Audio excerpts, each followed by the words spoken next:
Hey everybody, welcome, and thank you for listening to this episode of Marriage Therapy Radio. My name is Zach Brittle. I'm here today with Nate and Courtney Boyer. You know, my favorite episodes of Marriage Therapy Radio are ones where I can look back and say, I never thought about it like that before, either for me or for you.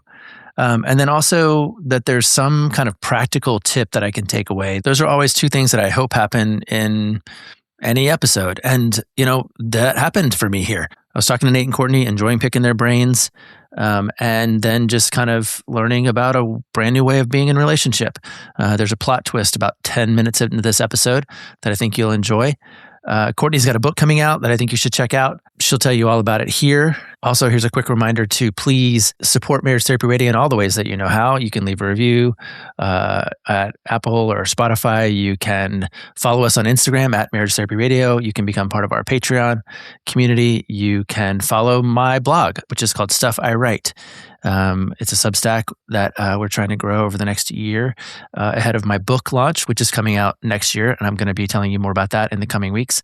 That's it, really. I hope that you had the experience of saying, I never thought about it like that before, and that you end up with some kind of takeaway that you can put into practice immediately, because this is a very cool conversation. Stick around. Courtney, Nate Boyer, thanks for coming on the show. How are you this morning? What time? Where are you? What are you doing? Where do you live? Oh, we are in Germany. So it is evening our time here, actually. Yeah. So. Why are you in Germany? We're German. I'm just kidding. No. I am stationed in the military. So I'm in the Army. Okay. And there's a base over here kind of in southwest Germany. And so we're here. That's where we live now. We've been here 6.5 years. Mm-hmm. So so we're not quite German, but we've been here a while. So I have this. A couple years ago, Laura, who was my co-host, and we went to Germany. We flew into Frankfurt. Yeah, okay. We went to a little town outside of Kaiserslautern. Okay. So that's right by us. that's where we live. Is Okay. And so we taught at that base, a base that was right near there. Is that the base that you're on? Ramstein or... We weren't on Ramstein. We were on a smaller base. Ooh, like Rob, R-O-B? Kleber, Panzer. Maybe. I don't know. We stayed in this little like hotel right outside of Kaiserslautern, and then it was maybe a 20-minute drive from there. But okay. Yeah. I was sad because Kaiserslautern has a football club. Yeah, FCK. And they have the best t-shirt. What is it called? FCK. Yeah. So it's FCK, but in German, the K is right. K. Yeah. So it's a big giant FCK Yep. that looks like, the F it does. word. Yeah. And I was bummed because I didn't get there in time to buy a t-shirt. I wanted to buy one and, have my souvenir from Germany, but I totally didn't do it. So, okay. So you've been in Germany, what, did you say 6 years? Yeah. A little over 6 years. Yeah. And then how long have you been married? How long have you been together? We've been married in January of 26. It will be 21 years. Mm-hmm. Yeah, 21 years. And then we've been together that's a long for time. a couple years longer than that. So 23-ish years. Yeah. Cool. Do you have children? 3. Yeah. Who are they? They are two older, are a 16-year-old girl and a 14-year-old girl. And then we have a 12-year-old boy as well. Okay. Yeah. And how do they like being expats, or what do you call us? What do you call it? The Germans call us Auslanders, which is outsiders, but we've been here long enough that, we consider ourselves like partially German. All 3 of our kids go to German school though. So they're fluent in German and do German things now at this point. All the Germans. And that's just, we don't, that's just who they are now. So 21 years. So I have this little theory about relationships that long-term committed relationships have a lifespan of about 3 years. So this is all like anthropological science, relational science, but it's like, so that means you guys you have 7 cycles. Mm-hmm. You've got, how would you define them? You don't have to go through all 7, but do you have distinct cycles that you would be able to point out and go, oh, this one or this one or this one? Anything that you might? Oh gosh. What do you think? Yeah, we have distinct cycles, that's for sure. So I've been trying to find a new way to ask this question, because I think a lot of people don't track or pay attention to kind of the befores and afters, the ups and downs, the phases that they go through. That, a lot of us, particularly in particularly in the States right now, the news cycle is 30 seconds long. So everything is now, until you start to add perspective. And when people have been together for a real long time, it begs this question of how did you do it? And it typically involves some phases. I chose 3 years, but maybe you have other phases that you're aware of. I mean, how did you do it? Yeah, man. When I was listening to you talk about that, I mean, our phases are more, I think, related to our education and then moving in the military. Yep. So when we first got married, we were seniors in college. And then we moved to Indiana for Courtney's graduate school. And then ultimately I got into medical school there. So we did 5 years in Indianapolis. And then after that, it's been 3-year cycles with the military. So we did 3 years in Washington State, 3 years in Texas, 3 years in North Carolina. And then it would have been, 3 years in Germany, but I extended twice. And so it's ultimately been a little over 6 years now. So that's kind of how our phases have kind of broken down. It's more like where we've lived and what we've been doing rather than some other kind of, I guess, emotional thing or other thing that's happened with us. So, right. Do you have like definite highlights or sounds like Germany you've extended twice. Why did you do that? Why didn't you take the new one? I think for us, it just works really well for us. So we got our kids into German school when we first got here. And so that was great. We wanted to stay here as long as we could, honestly. We don't have any specific place back in the States that we really want to get back to or a base to get back to or anything like that. And so it was working for us here. We like Germany. We like being in Europe. We like experiencing sort of new and different things. So it's kept us here. And I've been fortunate to be able to extend a couple times. And Courtney's business is online and virtual, and she does a lot of her work via remote. And so she doesn't need a physical space to do it. And so we've kind of just picked this as our spot for now. And it's worked for us. I mean, for the military, you kind of have to, you do still move and, it's ultimately we're probably going to have to move again. And it's just sort of, you kind of find the family where you're at and you make your home where you're at because it's going to change in a few years no matter what you do, honestly. So, and I still have another 6-ish or so years in the military. So that's just kind of how we've done it so far. And are you in medicine? Is that I'm in right? medicine. I'm a physician. Yeah. Okay. And this idea of you make home where you are, do you have a philosophy about that? How do you make home? I think for me, home is where the people that you love are. So it's not about a physical space for me. It's about being surrounded by people that give me that feeling of safety and comfort and connection. Yeah, right on. And then you're a physician in the military, and Courtney, you're working in relationship. Yeah, so I'm I'm a clinically trained mental health and sex therapist, and I switched over to relationship coaching, and I'm an author. Yeah. So what do you like? What's your thesis when you think about how relationships work? What's the secret? Oof. That's a tough question. I think that we seek relationships. We attract people for an ultimate lesson. That is my kind of philosophy on it. Do we know what the lesson is? No, we don't. And I think that it's like getting a present and then, those like Russian nesting dolls, like some of them are like you keep going and you keep going until you can finally figure it out or you feel safe enough or your nervous system is regulated enough. And other times it's like right away and you're like, oh, I get it. This is what I need to learn here.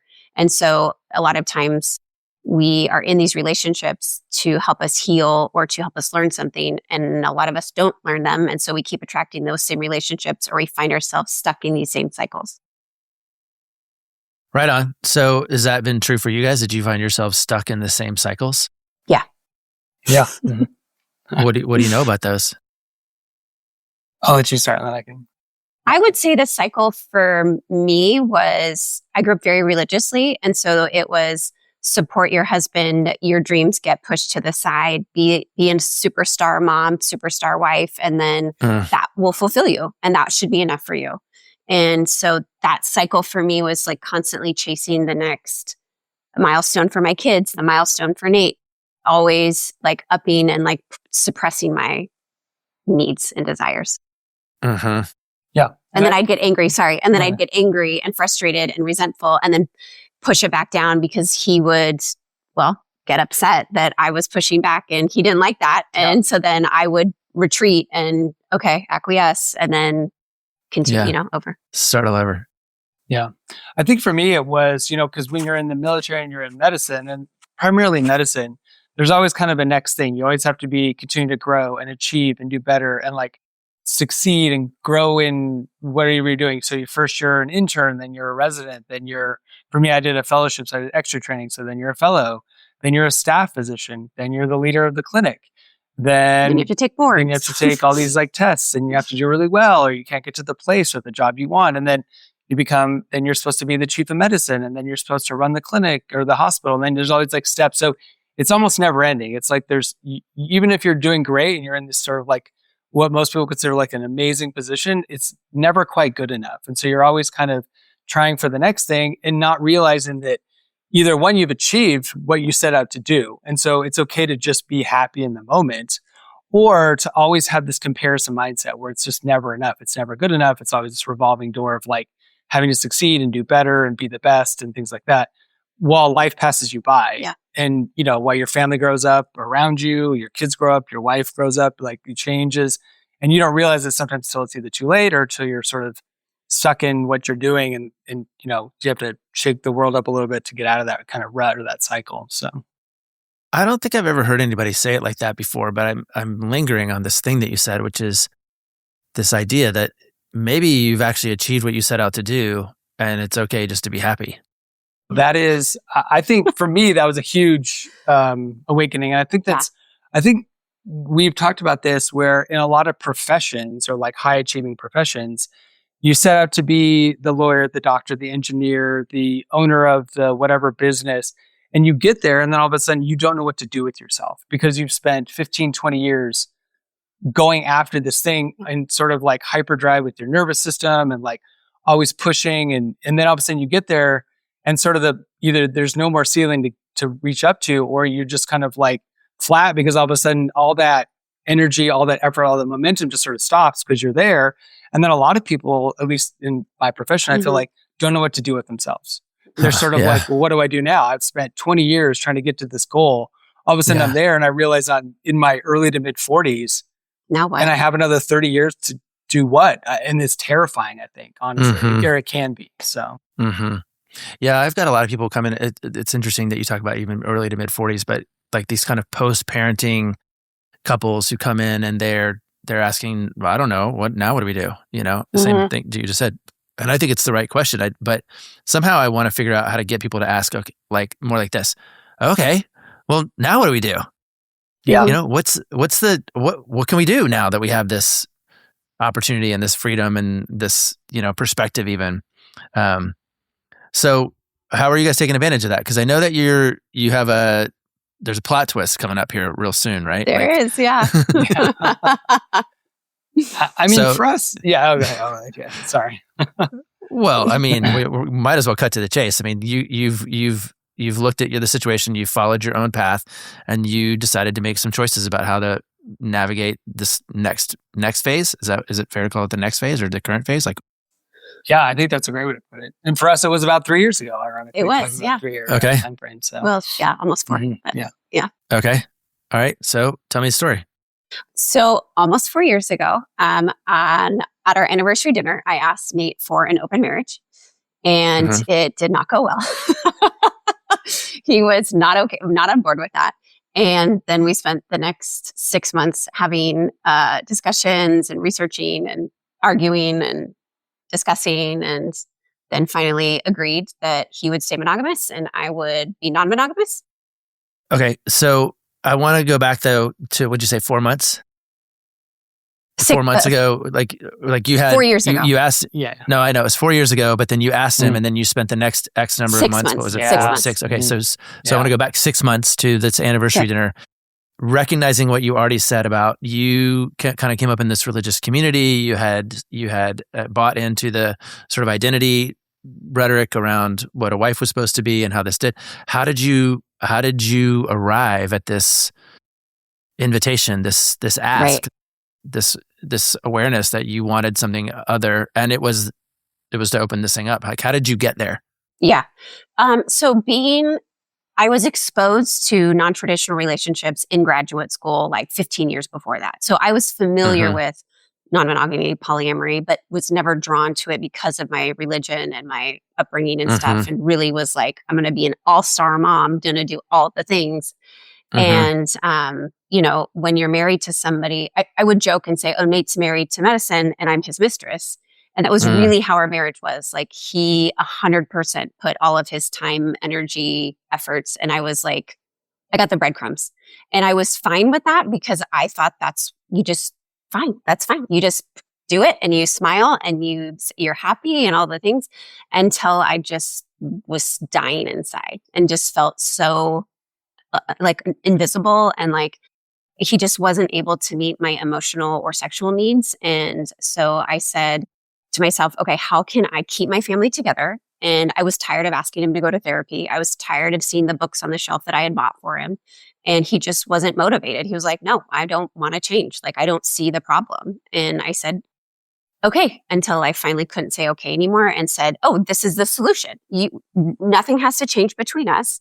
You know, you're in bed by 9 most nights anyways. And so I'll go get my needs met and have a date or whatever, and then come back and it'll be fine. And so in my mind, that's how I saw it as a solution to our crumbling relationship.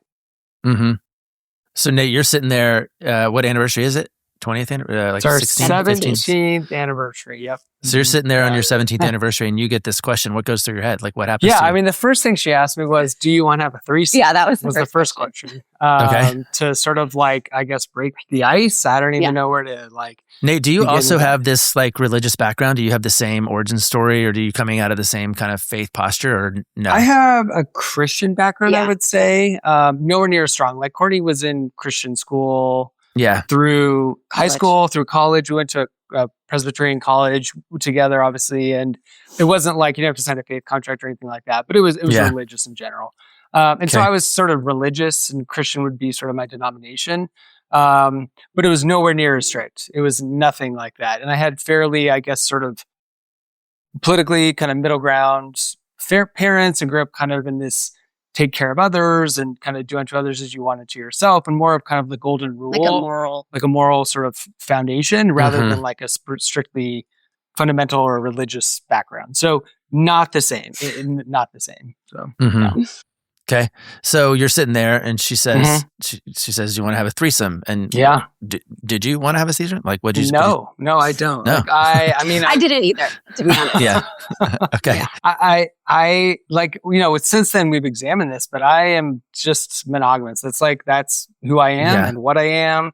And Courtney and we've had opportunities to do things together or to go to clubs or swing parties since this, you know, time. And I just have no desire. It's not something I desire. It's not something that excites me. So for me, ultimately, the answer was no, I didn't want to have a threesome. And that was the only answer. That was the only answer. I was fired up, to say the least.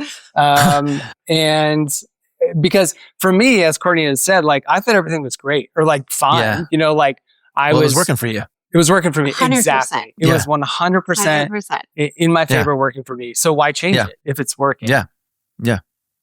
So I this is interesting.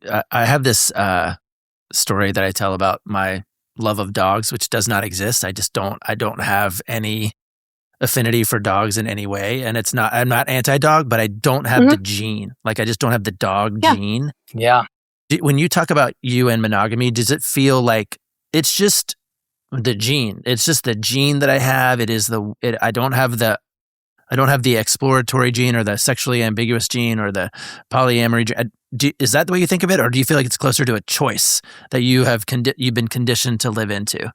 Oh, that's a great question. For me, I feel like it's more closer to the gene thing, or it's just who I am. Like, sounds like. I just feel like it's who I am. You know, we've talked about it, and even the idea of just like dating another couple or going out with another couple, just in no way does anything to me. Like, it's just sort of like flat, or even like somewhat uncomfortable a little bit. You know, not to the point where it's like really uncomfortable, but just the point where like it's just meh or blah, or like it doesn't do anything for me. And so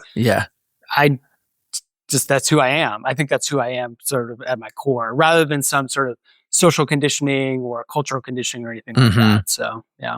What do you think, Courtney? Do you have different genes, or like what is it a different story for you? I think so. Like for me, I think some people are born like monogamous, some people are born polyamorous, some people choose the lifestyle. They're like, oh, I feel really drawn to this or that.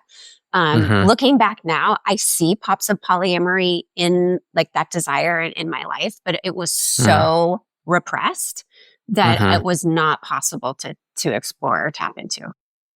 Yeah. Because let me tell you, living polyamorously versus, especially when you're public, it is a hell of a lot easier to live monogamously than it is to live polyamorously. It is a lot of work. Well, you get a lot of hate. This is not a celebrated lifestyle, whether it's, people don't get it. I get called horrific things daily, that I'm a terrible mom, a terrible wife, I'm a whore. Those are the nicer things that I get said. Yeah. It's hard especially where we live, because we live in the middle of nowhere, Germany. It's hard for people to understand the concept of it. Like, but you're married. Like, they can understand me wanting sex only, but they're like, but why would you love somebody? You can't love more than one person. Like, that's ridiculous. Like, why would you think that? And, I get called an abuser, that I'm abusing or manipulating Nate, that I'm forcing him to stay. And so it's hard. It is not fun. All of the men I've dated have like hidden me from their life because they don't want people to know that they're dating a married woman. So yeah, in my experience, it's hard. You said they've hidden you from their life, L-I-F-E, or did you say wife? No, life. No, I don't date cheaters. No. There.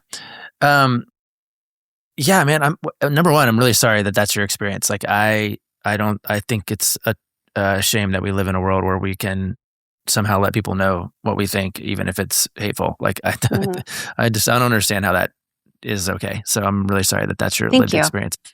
And how do you make peace with it then? How do you, what have you, like, help us kind of not defend, but understand the position that you can in fact love more than one person. That's novel for people. How does that work? I think, how do I make peace with it? How do you think I make peace with it? Very specifically, I would say, how do you explain it to your kids? That's how you make peace with it. Yeah. So for us, our oldest thought I was having an affair. And so she confronted me, because the first year we kept it secret from most people. Like, I was so ashamed. And had because when I looked online, people didn't look like me who were polyamorous. They looked like tattooed and pierced in Berlin or Portland, tatted up with like 14 people in their polycule. And that is totally great. Like, there's amazing people that are polyamorous and live like that, but that's not me. Like, I look like a soccer mom, I'm just like I'm overeducated and suburban. I bake my own bread, and it was hard. So because I didn't see myself reflected, and because Nate was monogamous, which was another like, oh, now I don't even fit into the polyamorous community because I'm not like, everybody else. I'm an even weirder weirdo. So I was shrouded in shame. And when my daughter confronted me after a year, that's when we finally just said, okay, we have to tell the kids, and just explain it that some people, how they're born gay or they're born, trans, there are some people who have the capacity to love more than one person, and they feel really good and whole and better when they have the ability to love more than one person romantically. And that's me. Yeah. I love that. I'm sort of envious of it. Like, I probably have the monogamy gene. Mostly, I don't even want any more work. I don't Snake. He sees how much work it is. Like, and it's funny because people look at me and they're like, oh my gosh, you must have it so easy. Like, you just must be able to get whatever guy you want. And I'm like, no. And Nate's like, if you have a hard time, I couldn't even imagine how hard of a time I would have as a dude. Like, no, absolutely not. Too much work. Yeah, sorry, I was in the middle of saying I'm sort of envious of the capacity for love, because it also represents a capacity for, what would you call it? Like, it's love, right? An expansiveness of your ability to actually care for and empathize with and show compassion. And that doesn't even get to begin talking about becoming sexually available or intimate, So again, I guess I wonder, like, how did the two of you learn to like settle into this part of your identity? certainly you had ups and downs in that process, but what are the takeaways that you are now trying to, send into the world? I mean, I can start. So, I think for us, I was obviously the more resistant one in the change to the relationship, or completely resistant to the change, ultimately like not now, and so I think that for us, what helped was Courtney was very patient. So she, I think, had I said, great, you're polyamorous, have fun, she would have, probably, again, worked through some of her own shame and guilt and things like that, but would have probably started dating, sooner rather than 6-ish months after we first discussed it. And so it was more like her giving me the opportunity to process it and understand it, but also, to be honest, the opportunity to sort of like walk away as well. And so to not be from the marriage. Yeah. I mean, that was all part of that. It was all part. I mean, we ultimately got into marriage counseling and did some other things and worked individually on ourselves. But it was an opportunity where if this wasn't going to work, so before she started dating anyone, there was the opportunity to like walk away. And even now, I have that option.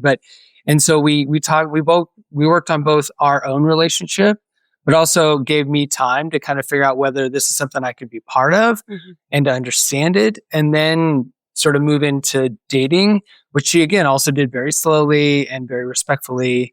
And it took a lot of her reassuring me, daily or more than once a day or whatever it was, that she still loved me and wanted to be part of this relationship, while also being able to, again, like you said, be expansive and have other relationships or other loves or whatever it is.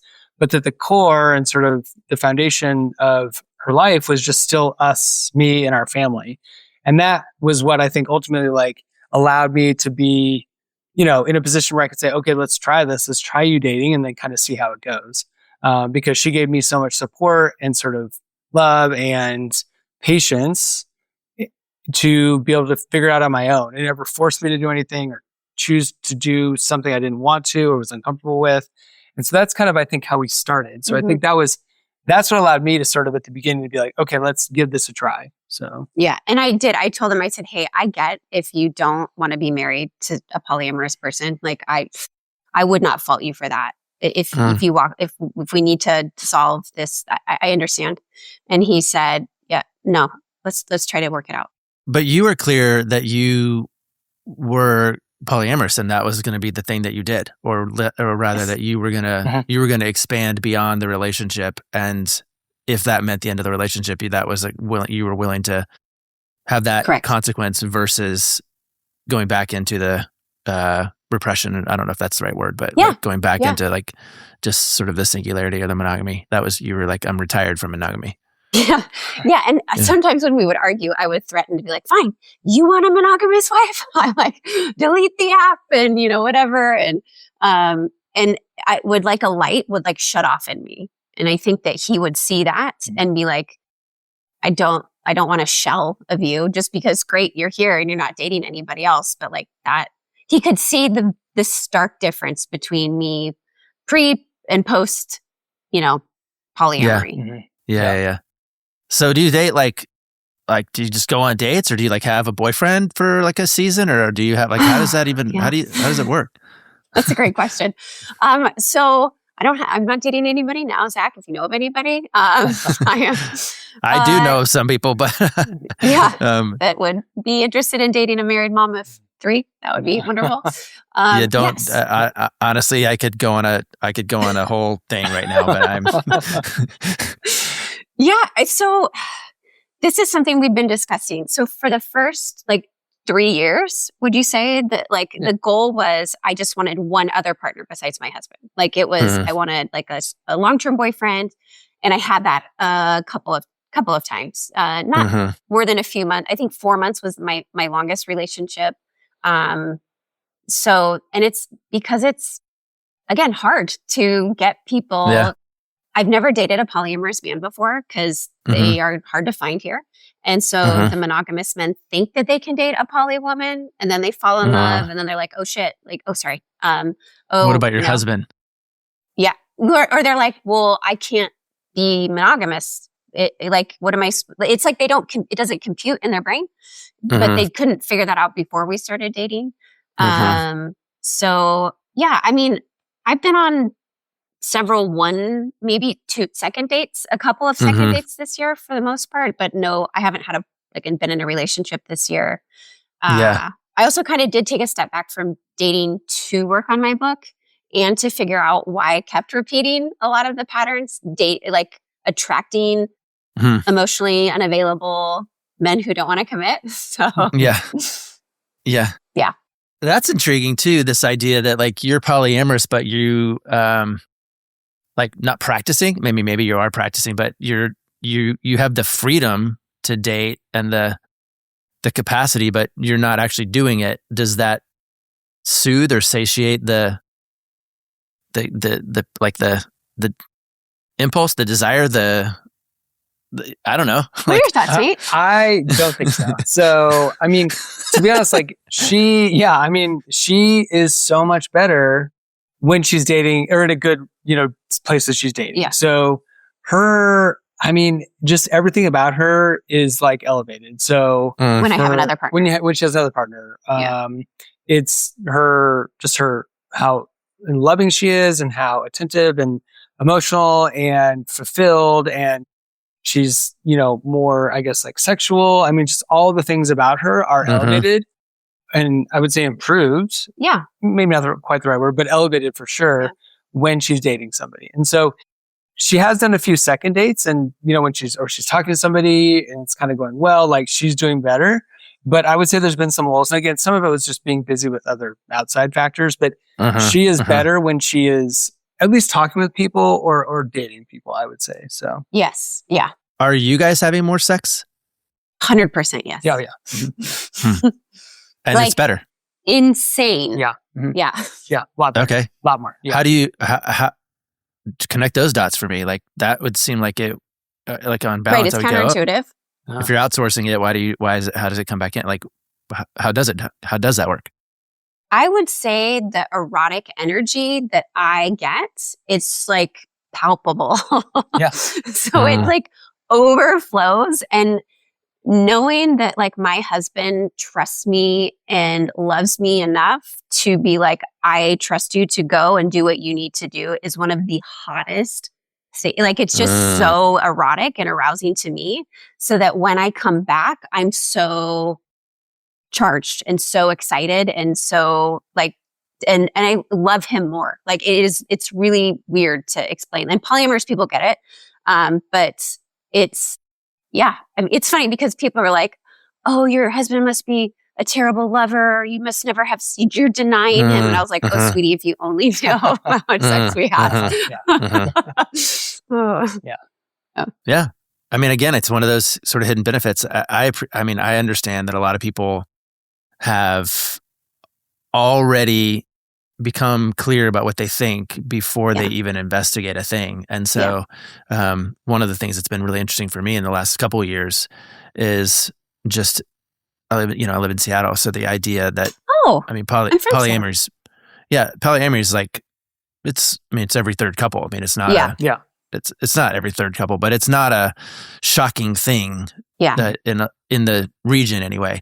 And so just to have that literally become apparent and become real over the course of my career here in town has been really eye-opening, because people, again, they have to challenge these original rules that they created, which were made up by somebody, their God or their church or their parents or their neighborhood or whatever. And now even just the opportunity to think, well, I wonder if that's not the thing.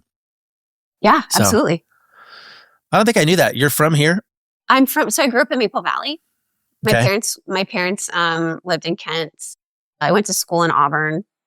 Yeah.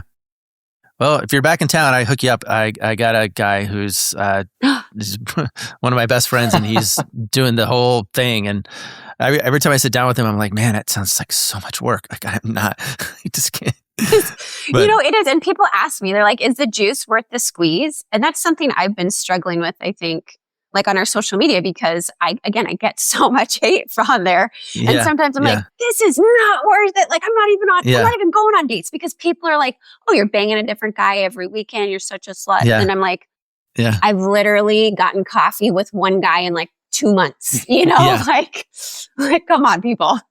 Well, and the more I observe that culture, the more I'm like, what happened to you? Like, why is that how you use your time?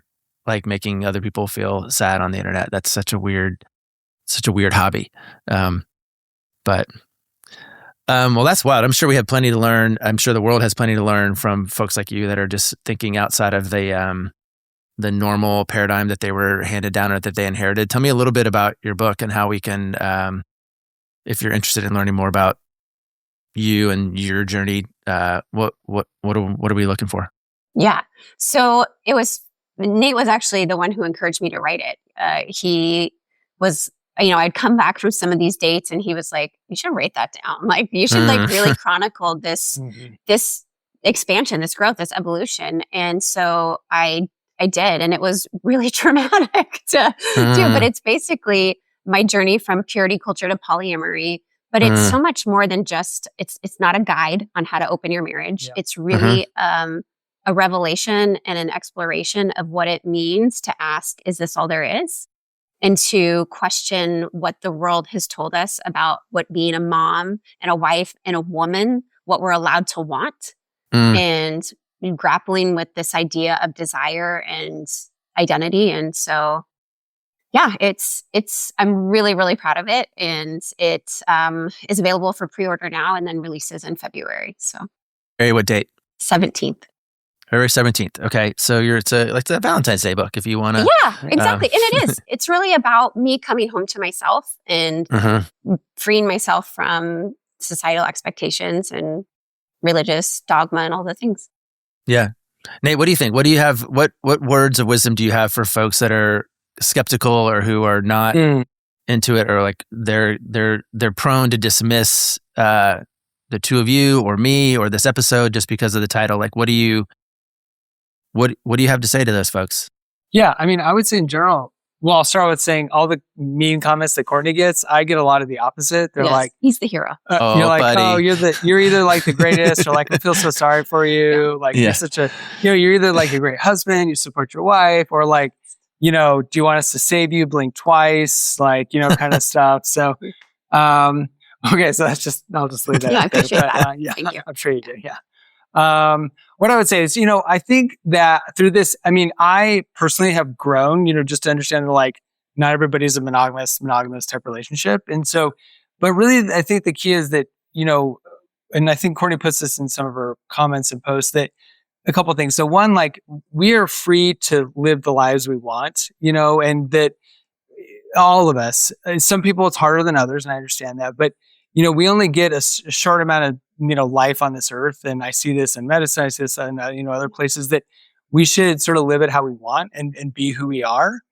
And I think that we should also, as we sort of talked about, like, not spend our time putting other people down and what they do, like, let them be who they are. And we shouldn't be the reason that someone is afraid to be who they are. Like, who is afraid to be open and honest and show the world who they are. And we shouldn't limit them or lower them or try to fit them into some box that we think is best for them, and so just be open to the possibility that there are other forms of relationships and they can work and be successful, and that also just let people be who they're going to be. It's just, who cares? Like, just do your own thing and we'll do our own thing, and we won't hurt you and you won't bother us, and go from there. So, yeah. Right on. Well, listen, what's the name of your book? Opened. Right on. Okay. Simple enough. It can be fine. Cool. Opened, releases on February 17th. We will definitely make sure that people put their hands on it if they're interested in learning more about, how do you have a name for it? It's you're the polymono couple or something? The monopoly couple. Yeah. The monopoly couple on Instagram and all the socials. Yeah. Yeah. Very cool. Anything else you want to let us know, or before we ride off into the sunset? And it literally is sunset in where you're at. Yeah. Oh, yeah. Yeah. I would love to hear any words of wisdom that you have for us and what you think. Yeah, man. I don't know. When I asked you a little bit earlier, what's the secret? What do you tell people? I think I've figured out what it is. And it is two things. The secret to a happy relationship is you got to be a grown up. You got to climb into your skin and be the person that you sort of were created to be as an adult, right? So everything that we've learned is setting us up for being a grown-up because, we live more of our lives in adulthood than we don't. So you got to actually do that work of being an actual grown-up. And I've got all kinds of opinions about that. And it sounds like you both are in tune enough with your own story to appreciate what that means for each of you. Maybe that's ongoing work. But then from that position, the second thing is do more things that your partner likes and fewer things that your partner doesn't like. I think that's the whole secret. So, and again, it sounds like you're leaning into that with real thoughtfulness. I love the part of your story that includes, I asked for this thing and then we talked about it for 6 months. I think people have been trained, whether it's the news cycle or just watching, couples on television solve problems in 22 or 48 minutes. Yeah. We're trained to kind of think that when I start a thing, it's going to be over by the time we finish this dinner. And that is the way to set it up for failure. I mean, that is an expectation that will bury you. So I often talk to my clients when they come in about how therapy ought to be like starting an 18-month long conversation. And so you had a 6-month long conversation that ended in a compromise or a negotiation or a conclusion anyway that